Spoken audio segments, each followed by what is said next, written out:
February, the official month of hearts, flowers, and of course, kissing. However, because kissing is gross, Valentine's Day has been canceled and everyone should play video games instead. Luckily, a whole bunch of new video games are coming out this month, and the entire purpose of this video is for me to tell you all about them. Here goes! Whenever February's PlayStation Plus games become available, Destruction AllStars will drop on PlayStation 5 for all subscribers. It's an arena multiplayer car combat game where you can apparently get out of the car and run around the arena, which seems like a terrible idea if you ask me. On February 2nd, the long-running JRPG series Ys gets another installment on PS4 with Ys 9 Monstrum Knock. Some of those are actually words. Also that day is the big shiny Ultimate Edition of Control for PS5 and Xbox Series X, running at a silky smooth 60 frames a second. If you're into a different kind of Control, there's also Cultist Simulator Initiate Edition on Switch. If you love Howling at the Moon and hate deforestation, you'll love Werewolf the Apocalypse Earthblood. This is an action RPG about lycanthropes terrorizing lumberjacks. You play as the lycanthropes if that was at all unclear. That's coming to PS4, PS5, Xbox One, Series X, and PC on February 4th, and if you'd like a game about a different type of woodland creature up to something else, there's also Nuts, which is a game where you keep a bunch of squirrels under surveillance to figure out exactly whatever it is that squirrels do. That's on PC and Switch. Also out on the 4th is 3D platformer Blue Fire on Switch and PC, and then there's the point-and-click adventure game Odysseus Kosmos and his Robot Quest, which is coming to Nintendo Switch despite being a system that technically doesn't let you point or click, but I'm sure they'll figure it out.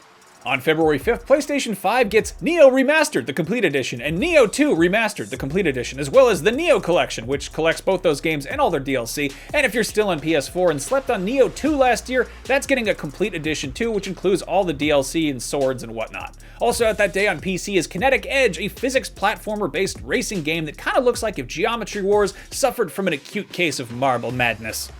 On February 11th, the extremely creepy yet somehow sort of cute sequel to the very good 2017 game Little Nightmares hits Xbox One, PS4, Switch, and PC, and if you're a fan of games like Inside or Limbo, or just having the shit scared out of you by claymation mannequins, this might be for you. If that sounds so scary you want to hit the road and get the truck out of here, well, you can do that in On the Road Truck Simulator, which is coming to Truxbox One and Truck Station 4. Trucks, everybody! Also out on the 11th is the extremely cool-looking minimalist strategy game Death Crown for PS4, Xbox One, and Switch, and procedurally generated roguelike dungeon crawler Ultimate ADOM Caverns of Chaos for PC. On February 12th, or more like February 12th because of all the cat costumes, Super Mario 3D World and Bowser's Fury comes to Nintendo Switch, bringing the beloved Wii U platformer to literally tens of millions of people who didn't play the original release, as well as a handful of Wii U owners who did and don't want to buy the game all over again, but also can't miss the new content where Bowser Jr. fights his dad, because let's be real, who hasn't wanted to fight their dad while wearing a cat costume? Also out on the 12th is Galgun Returns, a modern reimagining of the cult classic arcade shooter / dating sim where you blast schoolgirls with pheromones in the hopes that they fall in love with you. Oh, to be 15 again. Anyway, that's on Xbox One, Series X, PC, and Switch, and if you're looking for the version that's easiest to hide under the covers if someone walks in on you, it's probably Switch unless you have a laptop. On the 16th, the side-on RPG Fallen Legion Revenants comes to Switch and PS4, and Azur Lane Crosswave, a game about sexy anthropomorphic boats fighting each other, also comes to Switch. On the 18th, a procedurally generated action RPG about pirates, King of Seas, comes to Xbox One, PS4, Switch, and PC. Also on PC that day is the Mega Man-like platformer 30XX.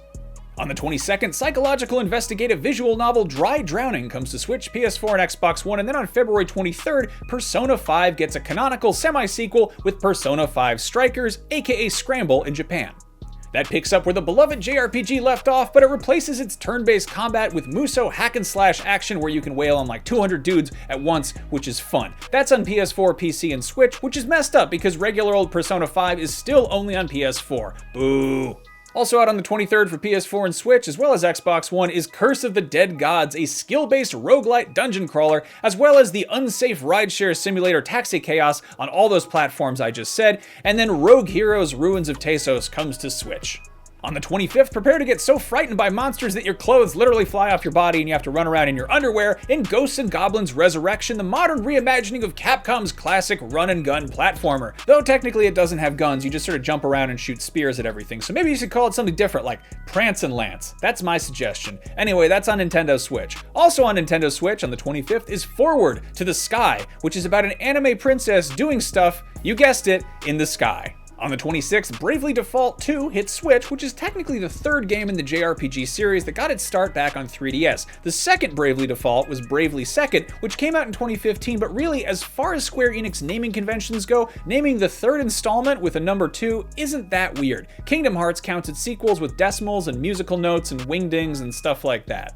30 long years after WrestleFest clotheslined and pile drove its way into arcades, it's getting a sequel in the form of Retromania Wrestling, which is coming to Xbox One, PS4, PC, and Switch on the 26th. Meanwhile, the jury's still out on the release dates for a couple of games, Capcom Arcade Stadium on Switch and Century Age of Ashes on PC, and then there's the possibility we get some surprise reveals from out of nowhere, completely ruining this video we worked very hard on, but those are your big games for February 2021.